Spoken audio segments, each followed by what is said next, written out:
My name's Dave DeBow, founder of MoneyPartnerFormula.com, and this show is built for everyday real estate investors who are actively doing deals and looking to scale using other people's money. So if you're an active real estate investor and you want to get featured on this show to talk about your own real estate and capital raising experiences, then just go to daveinterviewsyou.com. Now let's get rolling with this episode, and remember to subscribe for daily interview content. Hey guys and gals, welcome back. Today, zooming in from beautiful Connecticut, we have a real estate entrepreneur and a pharmacist, Asoh. And this is really interesting because a lot of people assume that medical professionals, pharmacists, doctors, etc., they're making so much money hand over fist. Why would they have to worry about investing and getting into real estate investing? But Iffy and I were talking a little bit about this off camera. And you know what? It's really important to give yourself a little financial x-ray and look on the inside sooner rather than later. So Iffy, welcome to the show. Great to have you. Thank you, Dave. Thank you so much. It's an honor to be here. Likewise. So Iffy, give us a snapshot of what real estate investing looks like for you as of early 2025. What kind of properties are you invested in?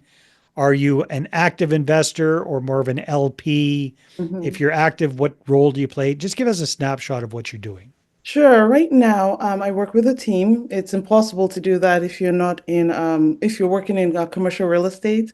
Yeah. So I'm focused primarily right at the moment on commercial multifamily. And on the teams that I work with, I raise equity, I seek equity partners. I'm also part of the core asset management team. I run the investor relations teams on all of them, and I just happen to be the admin for these teams as well. So Wow. we're a couple of hats. We're Yeah. Yeah. we're in the How many different projects are you involved in? we're currently on our fourth. I Nice. started, yeah, so thank you. I started in 2023 actively, Mhm. passively in 2022, but currently on our fourth. And yeah, I'm in the DFW and Pennsylvania markets. So the four projects that you have, they're commercial multifamily apartment buildings. Like what size are we talking about there? All less than 200. So we're talking Mhm. about anywhere from 113 to 184 units each of those. Okay. One of them was originally 100% student housing, Mhm. and our business plan for that one was to reposition it. So right now it's hybrid, part student housing and part commercial multifamily, but the others are purely residential. So are you a co-GP in these projects? Is that what your title would be? I've never really understood what that co is, but yeah, I'm a general, I'm a You're a general, general partner. I'm Yeah, a well, general there's partner. several different general partners in the deal, and you're Correct, one of correct. them. So Yeah. they're all syndications. Yeah. We have sought joint ventures for some, but they're all syndications, and yes, I'm a general partner on all of them. Okay. Very good. Yeah. So you were telling me a little bit off camera that, you should be the president of the Introverts Association. Yet here you are raising capital for these deals, and you're the investor relations person. I Yeah. know. So how did you come into that? How did you come into that realization? How did that happen? Yeah. And one of the things I told you, one of the things I came to understand is when I set off on this journey, the idea was go buy a house, right? And buy another one and buy another one. So I thought, I'll quietly buy all these houses, amass wealth, and do it in my very quiet introvert type of way. Yeah. But fast forward to where I am now, I found out that with commercial multifamily, you have to work with a team, right? Hmm. And on these teams, there are different roles. Everybody has a role to play. I loved being the person to front face with, brokers, but that role was not needed. And Mm. so I had to step out of my shell and switch to, raising capital. I love numbers, so underwriting would have been a way to go, but we already had an amazing underwriter. So Okay. I had to raise capital. It was very uncomfortable, and I'll tell you why. And I think this can be true with most of the things we do as entrepreneurs. It's 80% mindset, right? So Hmm. there's a lot of head trash in between these ears that I had to deal with, and then 20% execution. I come from Nigeria. It's a third world country. There was a lot of scarcity mindset that I brought along with me, Hmm. and I had to get rid of that, very slowly, surely. But yeah. But it sounded like you kind of jumped right into capital raising. So And it sounds like you've been successful at it. So what have you found from doing that? What works best for Iffy for Hmm. connecting with potential investors and bringing people on into these projects? Yeah, so when I got in, I would meet with people that were very successful and still are in capital raising, and they had a lot of systems already in place. And by the time I, for lack of better words, stumbled into the role, we already had two deals on the contract, and time was ticking. So Wow. I did. I did capital raising the wrong way. So if there's a book that's written what not to do, I mean, I didn't break any SEC laws, but what not to do, yeah, I Yeah. did that. And so slowly but surely I began to realize this is a relationship game. Yeah. It's really, I mean, yes, there's some people that may just love you when you develop a well-established brand and they'll just, throw money at your feet. But starting off, it's a relationship game. And Mhm. relationships mean I have to talk to people Right. and have And you just had to do it fast I have because you had, to so how did you do it? Well, so for my first two reasons, it had to do with numbers. I just had to Mhm. talk to a ton of people, and Wow. I like I said, I kind of did it wrong. It was, hey, I have a deal, and there was Yeah. no runway leading to any of that because I had been focused on broker relations and Yeah. then underwriting, and all of a sudden, boom, I had to raise capital very quickly. And so even though I like to think of myself as a very respected pharmacist at work, most providers that I work with will do anything I ask almost blindly. Sometimes I walked in there saying, I have two deals, and they were like, scam. Yeah.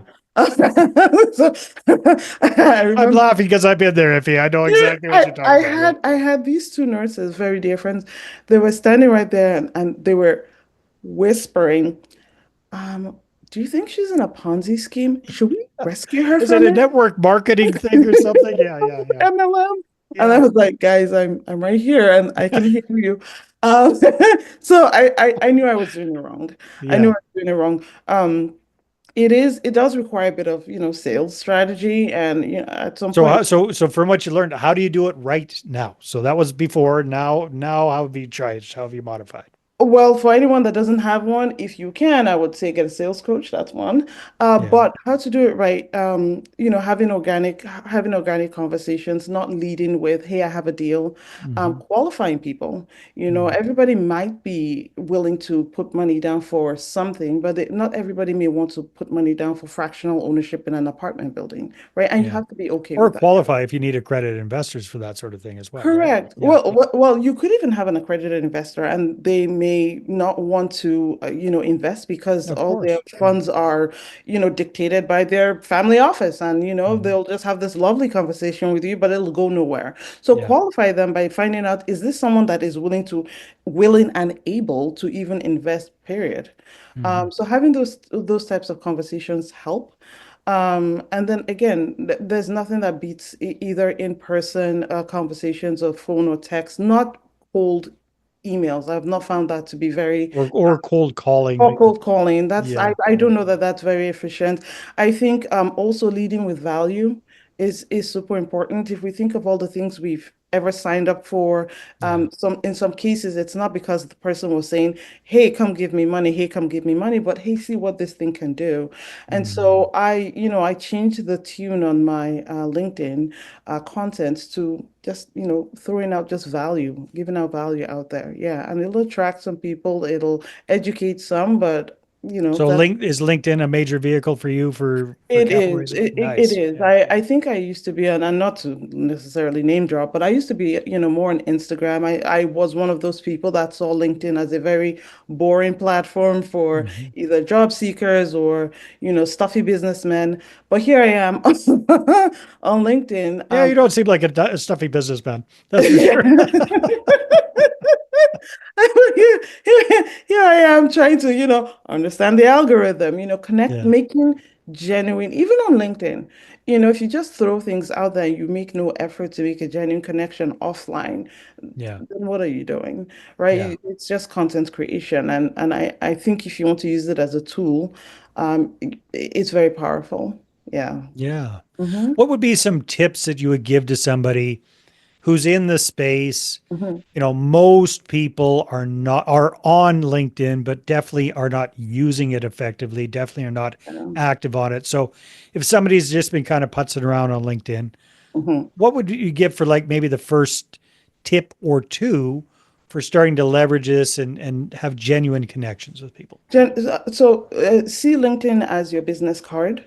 And so Mm, the very first thing would be, hey, optimize your profile, yeah. right? Optimize your profile. What does it look like? What do people see when they first go on there? Right down to your bio. For a long time, I can't remember what generic blurb of words I had on there, but I had to sit down, and I hate writing. I know I'm Mhm. the investor relations, but I had to force myself to write, but I hate writing, but I had to sit down and force myself to start changing Yeah. the way I put myself out there. So doing that, and then lengthy posts are not always, I don't think that they're always, easily read. Yeah. So, breaking things up, putting in an image. I know that now, video content seems to be in that could, but somebody just starting out, I would say, make your post nice and simple. Please add a graphic, play around with different styles. You could, add a carousel if you choose. Connect, but it really doesn't matter what you're putting out there. It does, but it doesn't.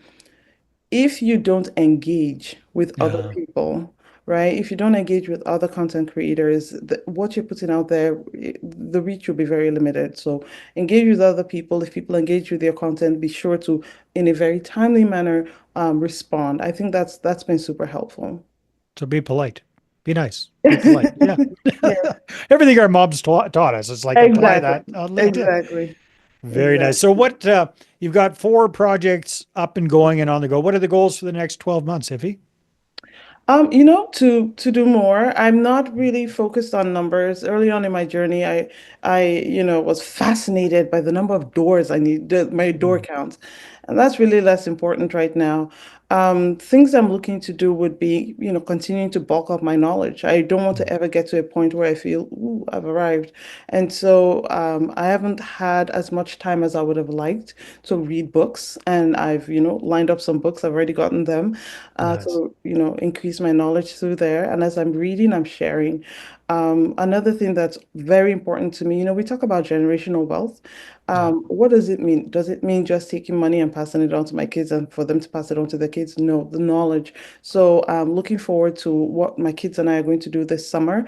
And I want them to be able to not only understand the business, but why I'm doing what I'm doing, so that they can begin to subliminally, learn and engage that way. I have 3 kids, Yeah. Nice. 15-year-old, 13, and almost 8. So that's important to me. And then to teach, I haven't yet figured out how I'm going to I do run an asset management. I co-host an asset management series once a month, seeing what different direction that may or may not go. Interesting. No, Hmm. that's wonderful. Are you Yeah. guys still looking for projects and properties, or is the acquisition kind of on hold for right now? No, we have great deal flow. Where currently we just went on the contract. So at the Mhm. moment, so after my first two, I was on the contract with two at the same time. If Mhm. you're new, please don't do it. Yeah. Do focus on one at a time. But after doing two at a time, I decided I just wouldn't do that again. So right now, currently on the contract until this is done, I'm not looking for another project at this time, but we have decent deal flow in the Mhm. markets that we're in.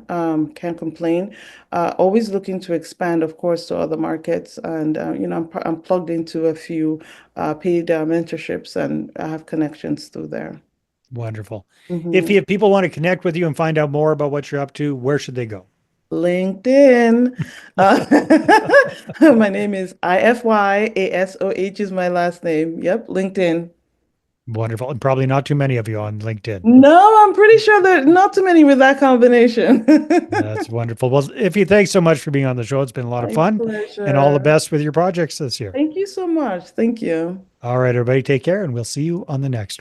Hey there, I really hope you enjoyed that episode. And as always, if you want to listen to more daily interview content, make sure you subscribe. And if you're an active real estate investor and you're doing deals and you'd like to get featured on this show, then just head over to daveinterviewsyou.com. Now, at moneypartnerformula.com, we help real estate investors to create a process for predictably getting capital so they can do more deals without relying on hard money lenders or the banks. We do this by building them a private capital marketing system. Now, if you want help turning yourself into a big money capital attraction machine, then book a call with our team to see how we can help. Just visit moneypartnerformula.com to find out more. All right, take care, and we'll see you on the next interview.